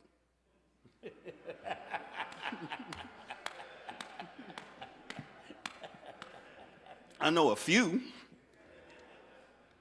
There's actually a lot more. And so when we're talking about a stratospheric representation of our community, you got it from one side of town to the other. Tony, yes. Tell me about your experience here in Altadena, because I've played on the show with if Wakanda were a real place, Altadena would be one of his communities. Yeah. So for me, I've been here since 1968 when I was 2.5. And the fun part is, I've never said I'm a Pasadenean, but I was born at Queen of Angels in '65 in LA, but when I came home, we were on Pasadena Avenue, right by the Rose Bowl. Mm-hmm. But I don't know that because I was a baby. Mm-hmm. So we moved up to Altadena June of 1968. I went to Loma Alta Preschool at 3. I went to Audubon. I went to Loma Alta Elementary School, which is now gone, Elliott. Mm-hmm. I sent to Alverno for a couple years because my parents thought I was being bad and fast, and really learned how to do that with the girls over there, and then went back and got to graduate from Muir with all my friends. Mm-hmm. My kids have all grown up in Altadena and gone through all the schools. Mm-hmm. I go to this church, Victory. I've been here since 2000, so for 25 years. Our family lost 2 homes. Tell me about that, because your mother and father, they saw the world. Yeah.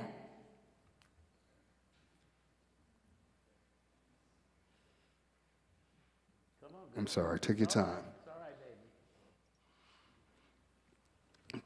So for me, I do believe that the Edison program is a full scam, because what my parents had to go through to buy east of Lake, where Wapello ends at Mount Curve in 1968,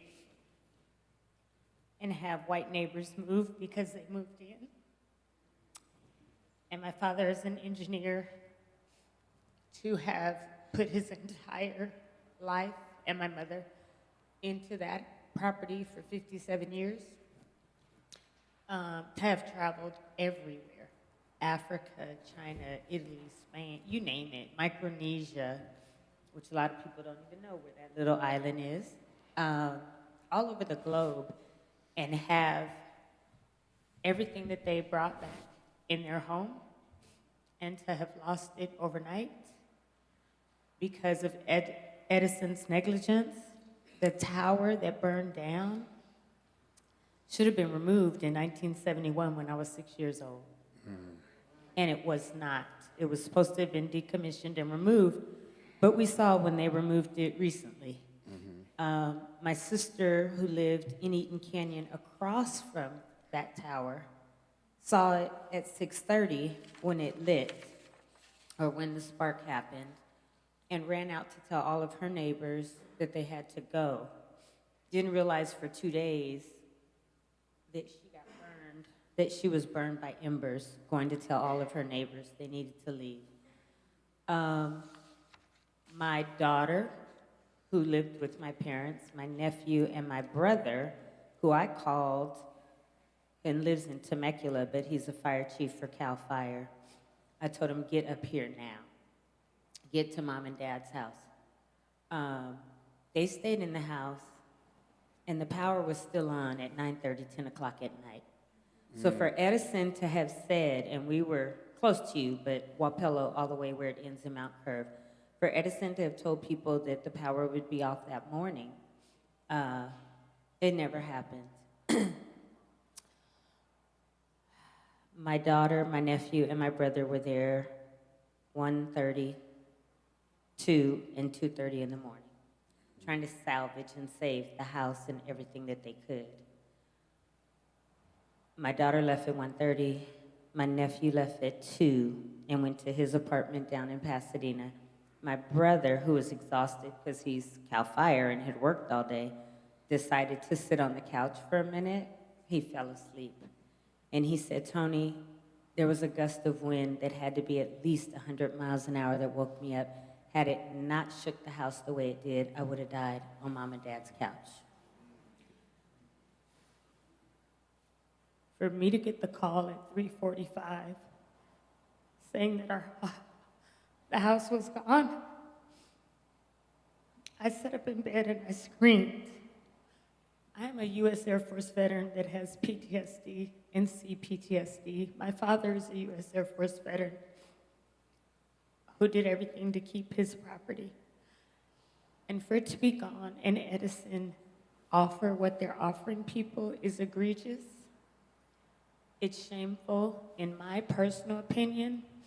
Every single household that was lost in this fire, whatever the pre-market value of the fire was, Edison ought to be giving people that amount for just their home. So if your house was valued at 1.9 or 2.5 or 900, whether you were west, east, far east, if your house burned down, you ought to get the pre-market value at a minimum. And then as far as I'm concerned, every adult should have at least $500,000 given to them, and every child should be given at least $250,000. That is not the value of any of the lives, but that's at a minimum, because my parents at 83 and 88 can't travel the globe again to get what is gone. My father has deteriorated tremendously from January to now. Won't leave my mom's side, forgets everything. And that didn't happen before this fire. So it is a scam. And I'm angry at Edison for that. Yes, yes. Give Tony a round of applause. The seriousness of this moment and this matter juxtaposed to the unseriousness and outright cruelty that we are seeing on the federal level and in many cases on the state level. It's one of the reasons why I wanted to, share with you members of our community. Brother Tavis, this is a look inside of my day. These are the conversations that I hold. These are my friends. These are my community members. We say on the show all the time that Pasadena and Altadena, everybody knows somebody that knows somebody who knows somebody. There's not anybody in this room that can't touch someone else that they don't know but know someone else. That's the power of this community. Transitioning over to doctor, and I like to say good doctor. You know, in culture, you know this, Brother Tavis, right? You know, there's several doctors in the culture, right? There's the doctor, and there's Doc. This brother was a doc long before he became a doctor, right? And he is one of those people. He is the vice president of student services at Los Angeles Community College. And he is not speaking on behalf of his position at Los Angeles City College, but Pedro Pizarro, I wanted you again to see the spectrum of our community. Dr. Sims, I want to talk about legacy. This is legacy. We talk a lot about generational wealth here in Altadena, and the more than 80% of the black folks that lived here owned homes, and multi-generational homes and multi-generational lots, and cousins playing with cousins and living across the street from one another, right? I want you to reach into that bag of wisdom of yours. What will be the legacy, not of you, but of the CEO of Southern California Edison that is responsible in his charge for burning out 25,000 people? What's that legacy look like if you were to write that story? Well, one, I think I have to answer that in the context of who this community is. I told you, a good doctor. Right. I intentionally fought to move back to this community because I wanted my 4-year-old daughter to see Juanita Tillman. I see you, Miss Tillman, back there. I see you. Right. I wanted my 8-year-old son to be, even though he's a Kappa, see LaWayne Williams. Brother Wayne, I see you out there. I wanted to be able to touch the legacy of Jackie Robinson, who graduated from Berkeley and came back to our community and created this vision that has transformed jobs and lives. I wanted my family to be able to see Brandon Smith. I wanted us to be able to hear and be under the voice of Pastor Jonathan DeCure, right? And so I think the legacy of Pedro is at a crossroads, because he has the opportunity to get it right. He has the opportunity to ensure that all these stories of the people that I look out and see in this community live on. He has the opportunity to ensure that there is a bridge back, right? And so I don't think the legacy is written, because I know two things. I serve a God whose plan is perfect. Amen. That's right. Mm-hmm. And also, as I was reminded, when Black lives are murdered by the voice of Jasmine Richards regularly, this community isn't scared of anything.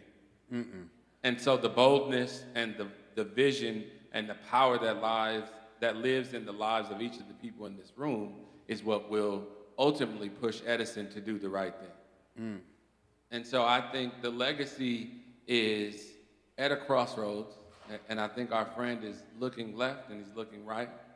And I think the people of this room will ensure that all of those folks that I am grateful to be back in community with, their stories live on, their families return, and that we rebuild not a new normal, but a new day. My thought on that, Dr. Sims, is that the arbiters and Pedro Pizarro perhaps should discontinue looking out the window and perhaps focus in the mirror. And if they were able to see themselves in all of you, Kathleen Dunleavy, the Director of External Affairs and Communications, wouldn't have the gall or confidence to tell me that y'all was gonna show up here and behave like you're on Jerry Springer. If they knew you, like I know you're gonna love them first, because we are a loving people. We've never had the luxury to be angry. But in the context, Pastor DeCure, you know, Bishop ordained me in the cussing ministry, but you have every right to be goddamn mad about what you're experiencing. Excuse me, James. Can I say something? You can. Any of y'all I'm just pop sitting in. here thinking about all this as I think about this 24 hours a day at this point. This is not hard. Again, from my time on the city council, we love to research and do reports and study things to death and spend money that could be in the hands of all the survivors. Amen. It's not hard. Do whatever you would want if it was your house and your personal belongings and your 80 years worth of hard work that just goes up in flames. Do whatever you would want for yourself and then do that and get it over and done with so we can all move on with our lives. And James, I would add, when you look at compensation, right, 53% of value is robbery, not compensation.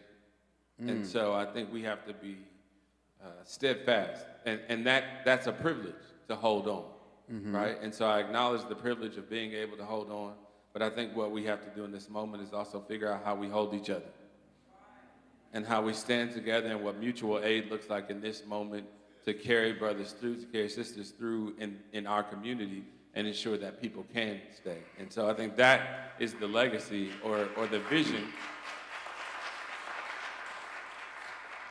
that we are focused on, is how do we help and call Edison to be partners in that. And anyone looking at our community to be partners in unmet need and partners in closing gaps that exist, right? As ALE funds expire and other things expire, we need partnership in being a bridge to our new day. What? James, I just have one quick comment. Please. Because you're talking about legacy. I said my family lost 2 houses. This is true. But that's only 2. But when you look at Ishelle and her family that lost 4 in her immediate, I see Amma and Kimu back here. They lost their house. I see his brother over here, Damon, he lost a house. Their dad's house where Nick was, they lost that house. I know the Washingtons lost 11, the Benns lost 20, the Betts lost 9. That's what legacy looks like. In Edison, I'm sure you're listening tonight. You may even have someone sitting in here that we don't know. You need to know what you've contributed to, what you've done by your negligence, and you need to make things right for all of these legacy families of Altadena.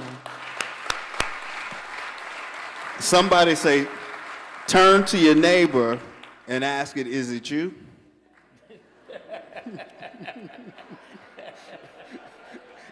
Is it you? Reveal yourself. We don't mean no harm. I ain't armed. All I have is my words.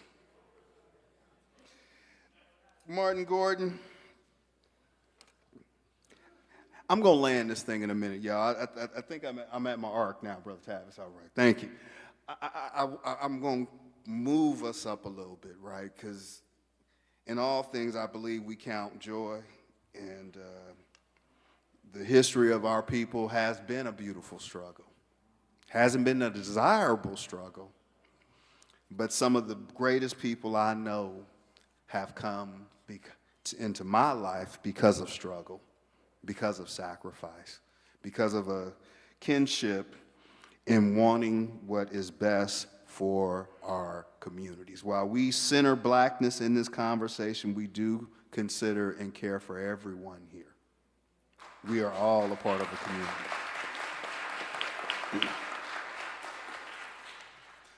Martin, tell me something good, brother, because y'all got me up here.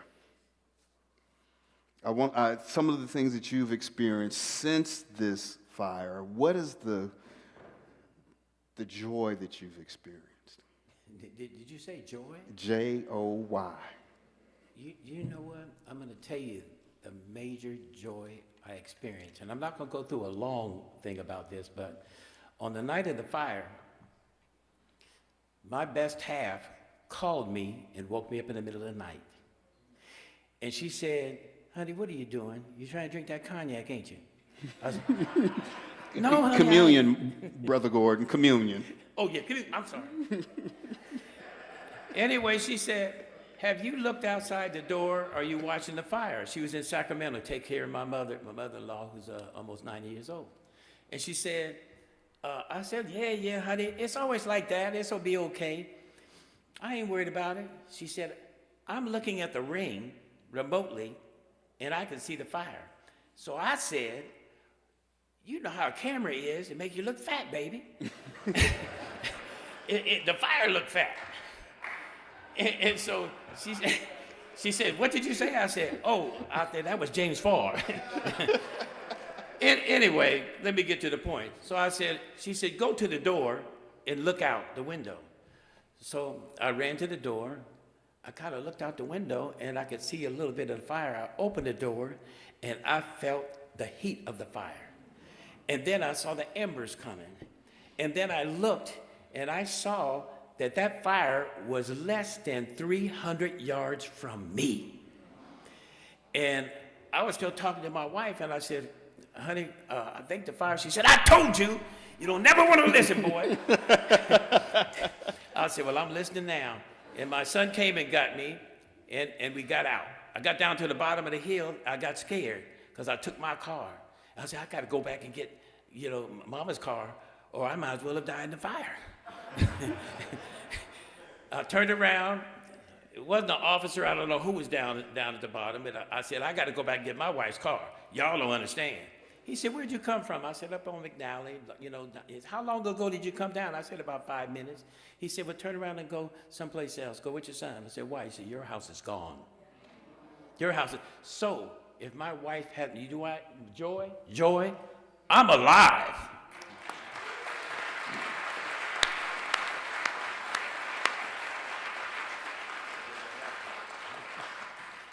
I want to say one more thing about kids.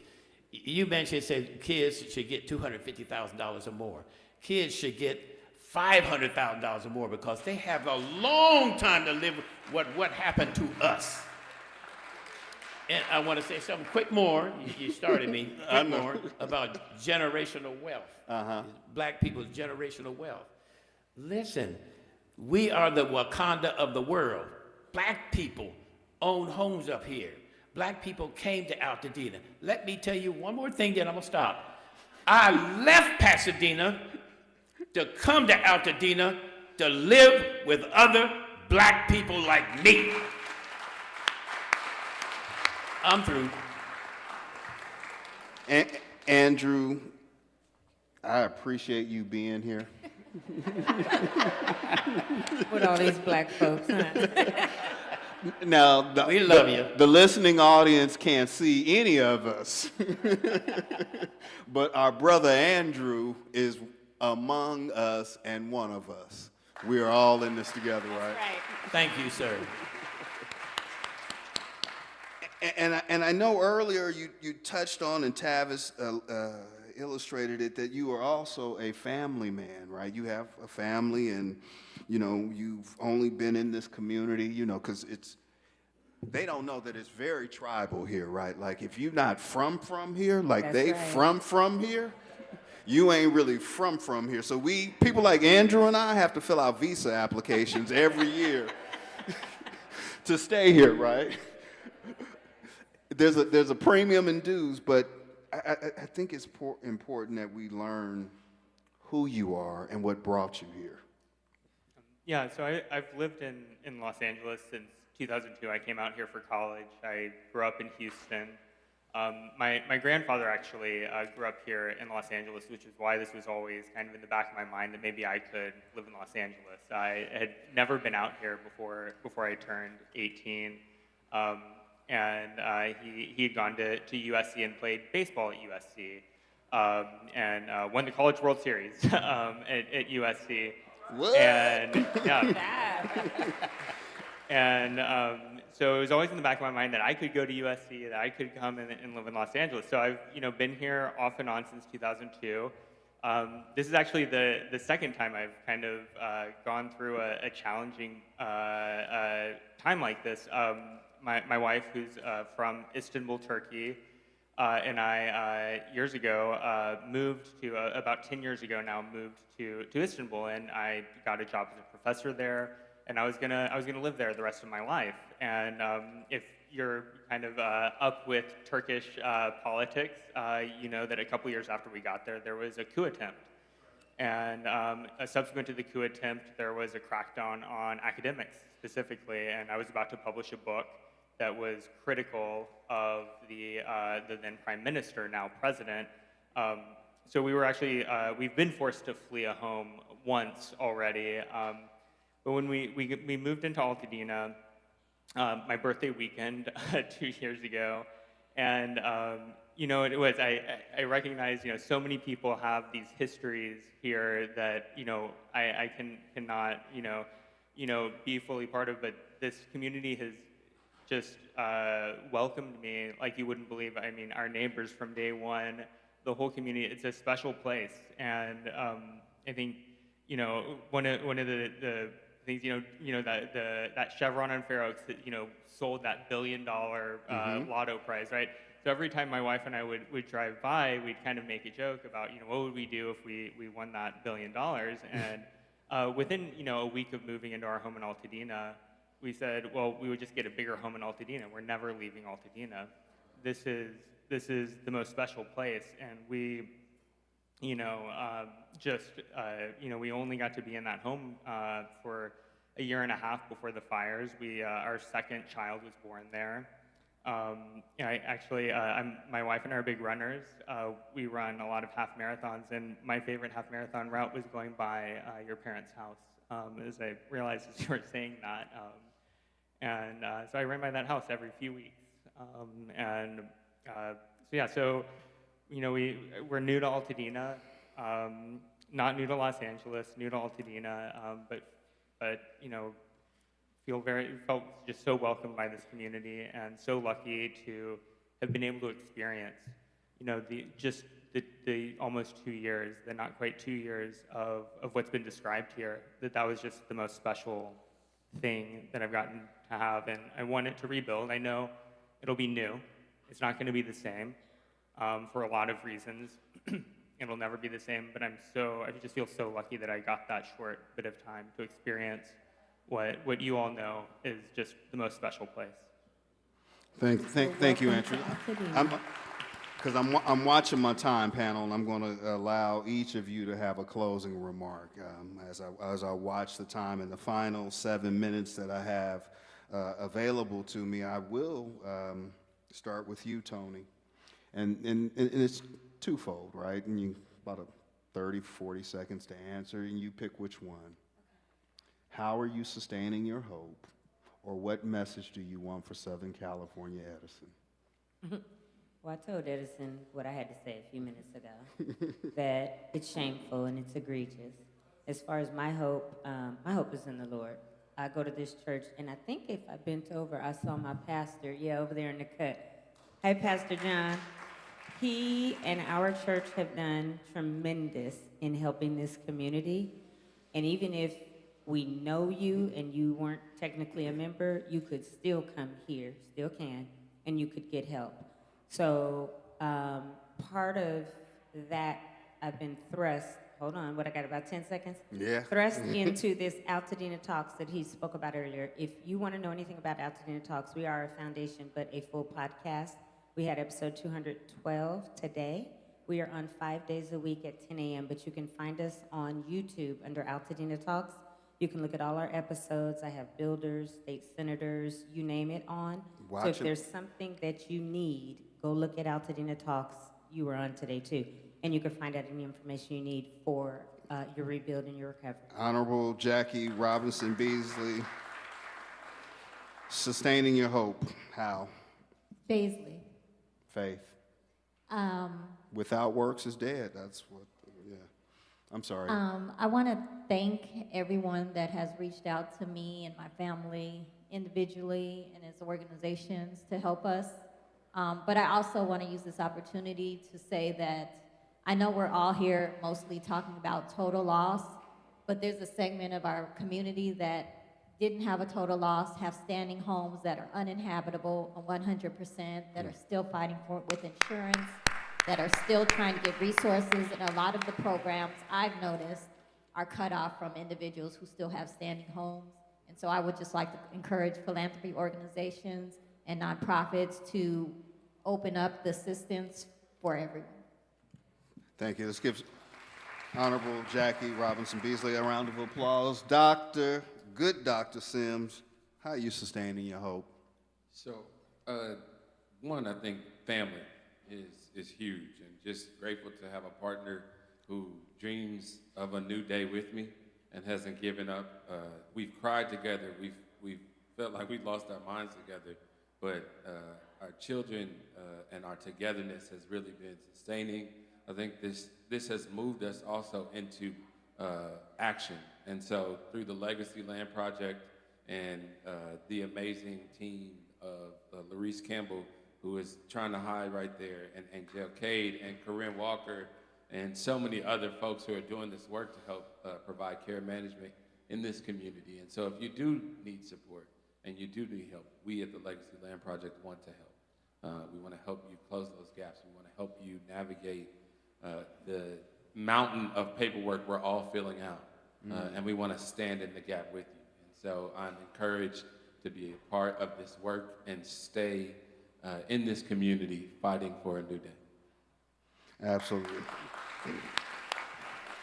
And I'm going to get back in order and give the last word to the Baba on the panel, Martin Gordon, for him to send us off. Martin, now I'm going to give you 43 seconds, not 30. I'm not going to need that long. When we start talking about hope, that's a hard thing for me to think about. But when I look out here, that's what gives me hope. That's what gives me hope. I look out here and I know that every day, people call me all times of day and night. I know every day people know that myself and others, like those on the stage and the Pasadena Community Coalition, works for you day and night. And I get calls all the time saying, thank you, Martin. Thank you, people. Thank you for being here. Thanks for working every day. That gives me hope. And when I call out to the community and say, guess what? I think I need something. You know, could somebody watch my dog today?